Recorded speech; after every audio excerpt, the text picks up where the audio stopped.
Good afternoon. I just wanted to share one tip that I found helpful following my stroke is to do with exercise. I was always very fit. I was a squash player, winning multiple club championships back in Scotland, playing in the local leagues here in Perth, Western Australia.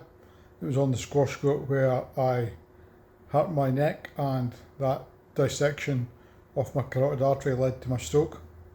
So, following my discharge from hospital, I was looking for something to do to replace the physical activity that I was getting from squash.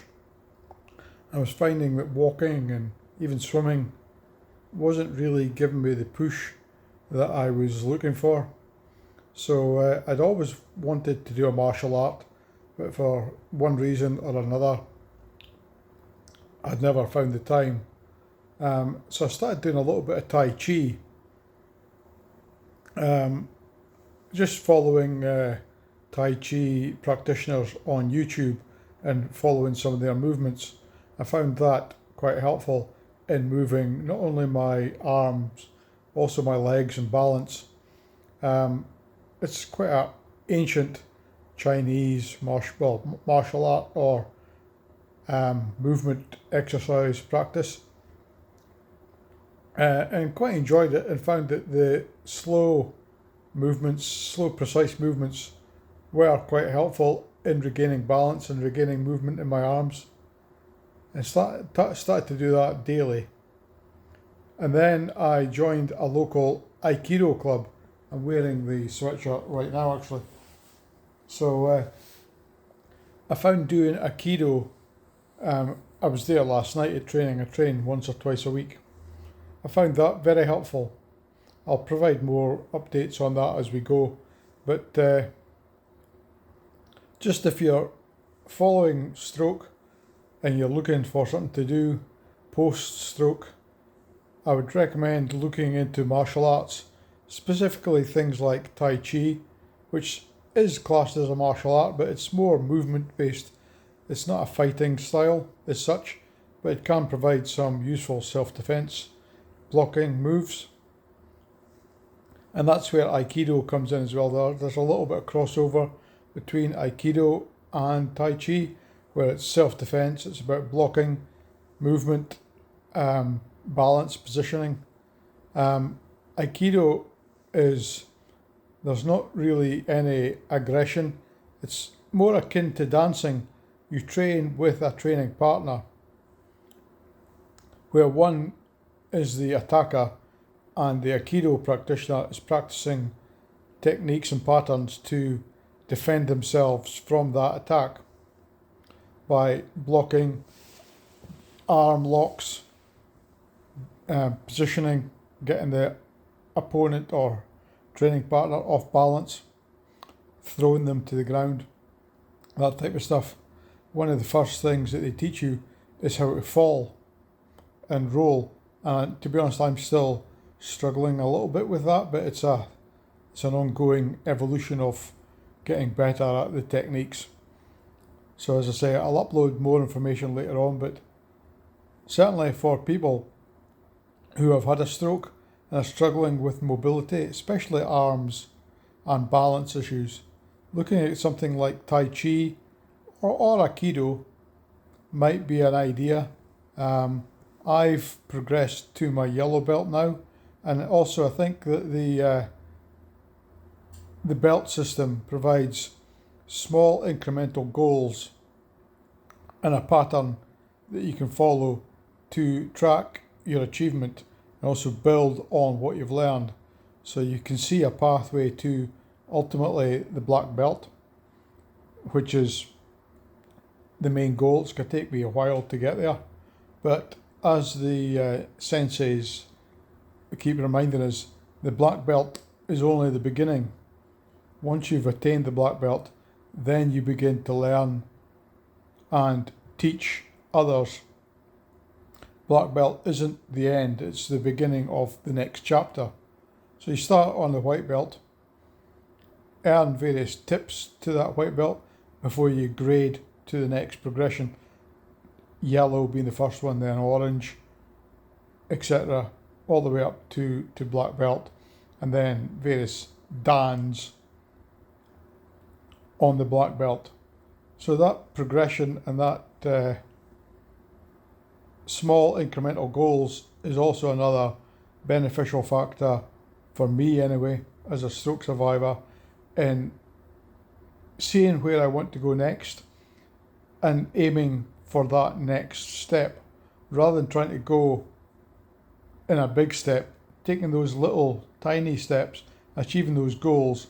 And like anything, once you've achieved a goal, you do get a sense of achievement and a sense of fulfillment. So just achieving those small steps is helpful, and it gives you encouragement to continue. So as I say, I'll provide more information on my Aikido and martial art journey later on, but just thought I'd want to post this just now as an idea for others to maybe, if they're struggling for something to do as far as physical activity. Walking is great. Walking is probably one of the best things you can do, but it can be quite boring. Obviously, if you listen to a podcast or an audiobook while you do it, or music, that can help. Walking is probably one of the best things you can do, as is swimming. I'm sure your physios will back that up. But as I say, sometimes it can get a little bit boring. So look at other things you can do. Martial arts. I mean, I don't know. Things like karate, judo, jiu-jitsu might be a step too far. They're a little bit more aggressive and a little bit more competitive. Aikido's quite a gentle martial art, and it's collaborative. You're not looking to get points from your opponent.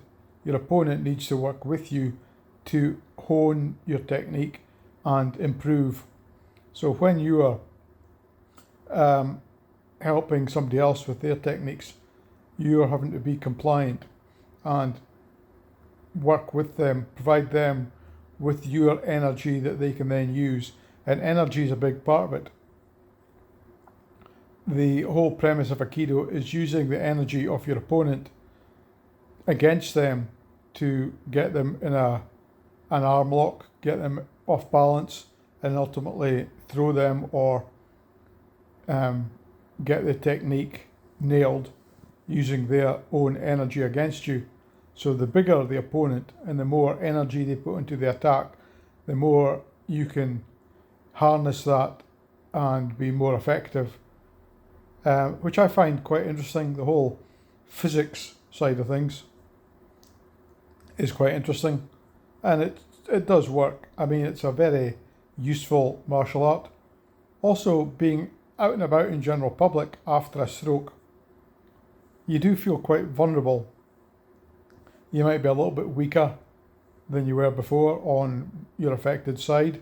I've got a vision loss, which does make me a little bit hesitant, certainly being out in large crowds. But one thing I have noticed is when I'm out and about, knowing some Aikido techniques, I'm less fearful and more confident in a large crowd. For example, if you're at the shops and there's a group of teenagers kicking around, or if you're on public transport and you have to walk past a group of teenagers, which is always a bit confronting, shall we say. I find that with my Aikido techniques that I've learned, I'm less fearful if something would kick off or somebody would attack me or try and mug me. I know I can defend myself and get out of that situation using the techniques. And again, one of the main tenets of Aikido is no harm to yourself or the other person. So it's to put them off balance or get them in a situation where you can escape without punching them in the face or injuring them. There are techniques where you can inflict physical damage on your attacker, but the premise is not to do that. They are last resort type measures. The main idea is to try and get away from the situation and not harm yourself or harm the other person, which I find quite a good principle. So I'll leave it there, but thanks for watching this far. Please subscribe, give us a like, and as I say, I'll post more about my Aikido journey and my training later on. But thank you.